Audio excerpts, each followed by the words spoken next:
Good afternoon. This is All India Radio and I'm Anant Kumars with the Midday News.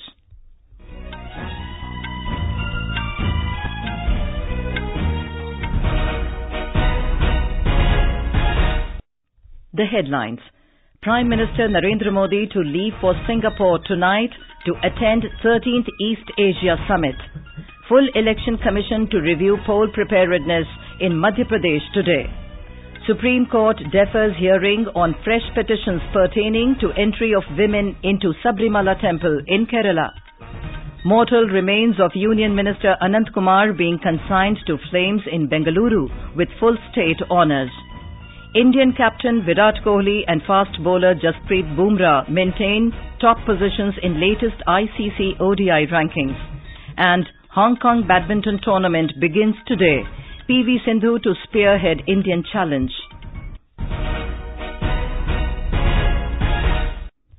Prime Minister Narendra Modi is leaving for Singapore tonight to attend the 13th East Asia Summit. This will be Mr. Modi's 5th East Asia Summit and his second visit to Singapore.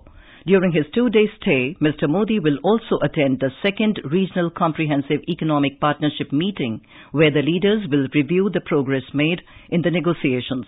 Commerce Minister Suresh Prabhu will participate in the negotiations. Mr. Modi will also be the first head of government to deliver an address at the Singapore FinTech Festival. It is one of the largest events on financial technology. Briefing media in New Delhi, Secretary East in the External Affairs Ministry, Vijay Thakur Singh said, the Prime Minister's visit to Singapore will give new momentum to India's relations with Eastern neighbours. Mr. Modi will also hold several bilateral meetings, including one with the US Vice President Mike Pence during his stay. Campaigning is in full swing for the second and final phase of assembly elections in Chhattisgarh. 72 constituencies will go to polls in this phase on the 20th of this month. Political parties are leaving no stone unturned to woo the voters. More from a correspondent.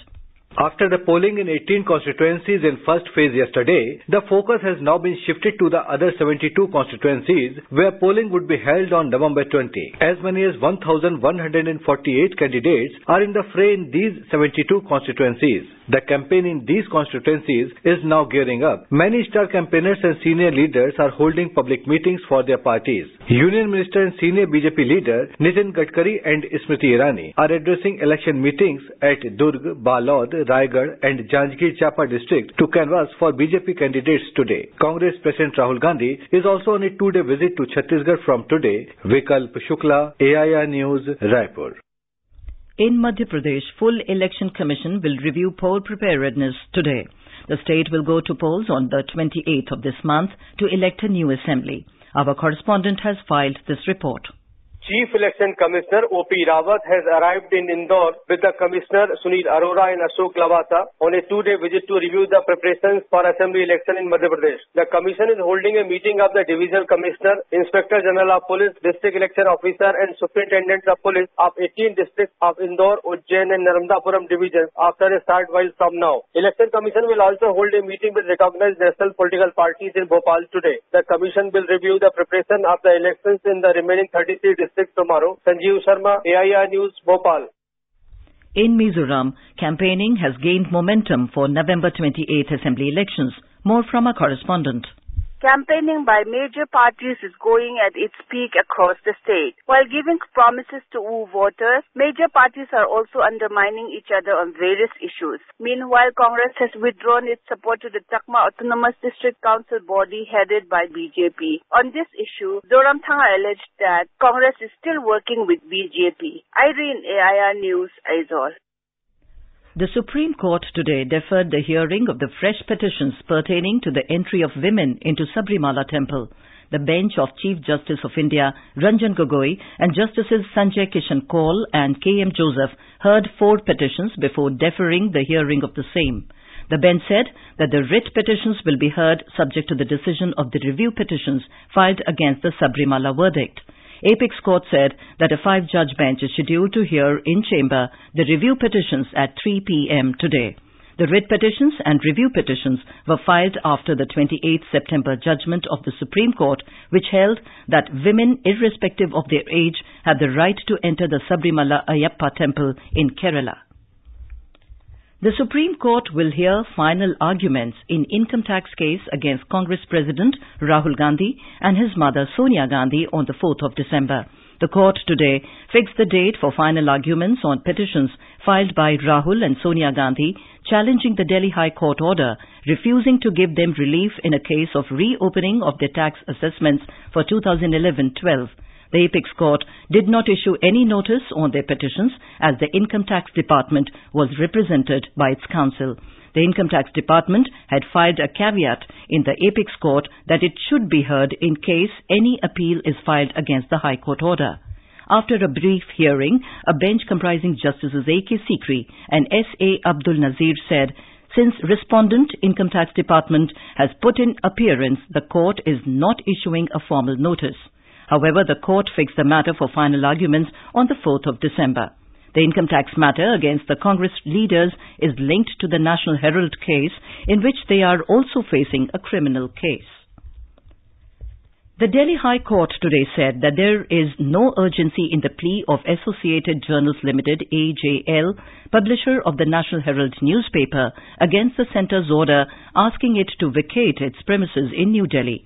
Justice Sunil Gaur said it will hear AJL's plea on Thursday. The publisher had approached the High Court yesterday, challenging the 30th October order of the Urban Development Ministry, ending its 56-year-old lease and asking it to vacate the premises in the press enclave at ITO in Delhi. This is All India Radio giving you the news. For quick news updates round the clock, follow us on our Twitter handle at AIR News Alerts. You can also log on to our website newsonair.nic.in. Mortal remains of Union Minister for Parliamentary Affairs Anant Kumars are being consigned to flames with full state honours in Bengaluru. Earlier, his body was kept in National College grounds in Basanagudi to facilitate the public to pay their last respects to their beloved leader. Our correspondent has filed this report. Vice President M. Venkaiah Naidu paid homage to Anant Kumars and consoled the family members today morning. Earlier, Union Minister Nirmala Sitharaman, Prakash Javadekar, Dharmendra Pradhan, T.V. Sadananda Gowda, Arjun Ram Meghwal, Gajendra Singh Shekhawat, State BJP Chief B.S. Yediyurappa and many RSS leaders paid their last respect to the Anant Kumars. T.V. Nanjundaswamy, AIR News, Bengaluru. A special meeting of the Union Cabinet was held to condole the demise of Kumar. The Cabinet expressed profound sorrow at the sad demise of the minister. In a resolution, the Cabinet noted that in his passing away, the nation has lost an experienced leader. The Cabinet extended its heartfelt condolences to the bereaved family on behalf of the government and the entire nation. The Cabinet observed a 2-minute silence in his memory. The cyclone Gaja in the west central Bay of Bengal has moved further towards Tamil Nadu coast. A bulletin from the Met Department said it is centered about 740 kilometers east of Chennai and 830 kilometers east-northeast of Nagapattinam. The weather system is likely to intensify into a severe cyclonic storm in the next 24 hours and drift towards west-southwest direction. It is set to make a landfall between Pamban and Kadalur after weakening into a cyclonic storm in the forenoon on Thursday. Strong winds of speed up to 110 kilometers per hour, gusting up to 125 kilometers, is expected from tomorrow evening, besides bringing rain at most places in north coastal Tamil Nadu, Puducherry and its adjoining districts. Fishermen have been asked not to venture into the sea. More from our correspondent. The state machinery in Tamil Nadu have been geared up to mitigate the effects of the cyclone Gaja. State Revenue Minister R.B. Udayakumar told media in Chennai this morning, 8 teams of the National Disaster Response Force NDRF are camping in Nagapattinam, Chidambaram, Kadalur, Ramanathapuram and Chennai. 4 teams from the State Disaster Response Force have also been sent to vulnerable places. Inter-departmental zonal teams that have been formed to monitor the situation in vulnerable areas are put on high alert. Earth movers and rescue tools are kept in sufficient numbers and shelters for accommodating people in case of evacuation have also been readied. People have been asked to be indoors during the landfall of the cyclone. Jai Singh, AR News, Chennai. The festival of Chhath is being celebrated with religious fervour and gaiety in different parts of the country today. Our Patna correspondent has filed this report on Chhath celebrations in Bihar. Devotees have started gathering at various ghats of rivers, ponds and water reservoirs. All roads leading to ghats have been nicely decorated. Standing in knee-deep water, devotees will pay oblations to the setting sun this evening. Puja will conclude after paying offerings to the rising sun tomorrow morning. A large number of devotees have gathered at various sun temples including Deo in Aurangabad, Badka Gaon in Nalanda and Ular Sun Temple in Paliganj to observe the festival. With KK Lal's report from Patna, unpublished AIR News.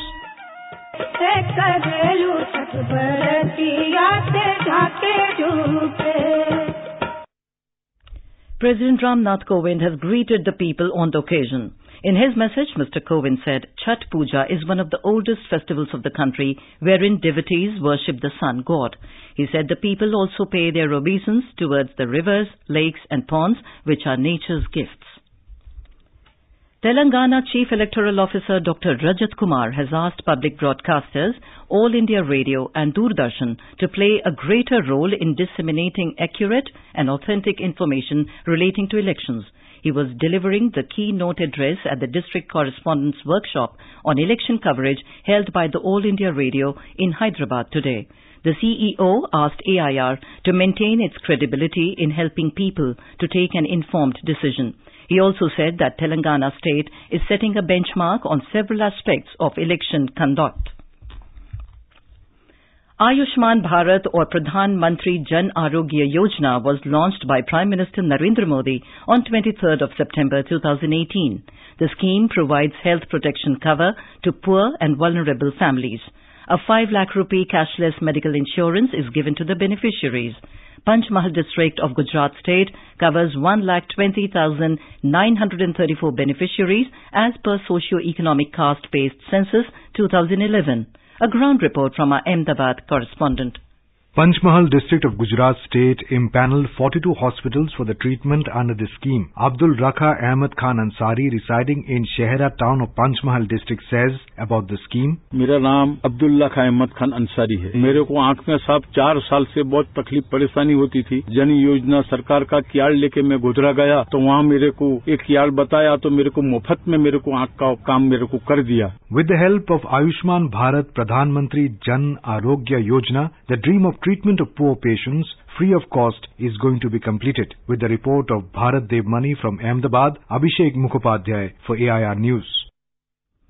India captain Virat Kohli and premier fast bowler Jasprit Bumrah maintained their top positions respectively in the latest ICC ODI rankings published today.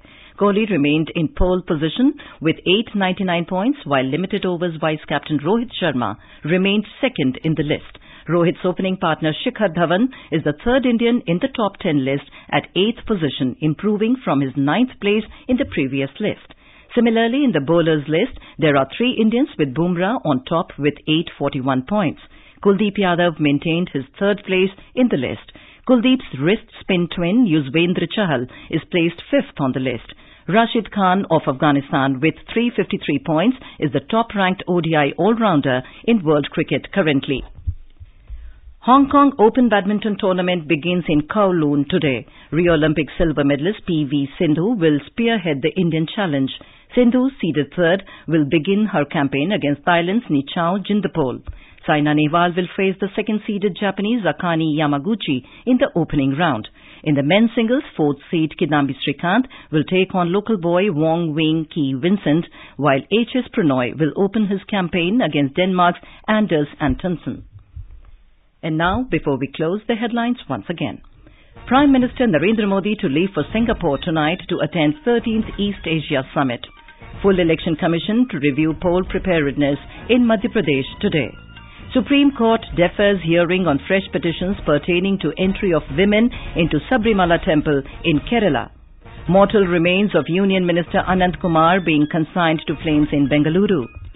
Indian captain Virat Kohli and fast bowler Jasprit Bumrah maintained top positions in latest ICC ODI rankings. And Hong Kong Badminton Tournament begins today. PV Sindhu to spearhead Indian challenge. And with that, We end the midday news.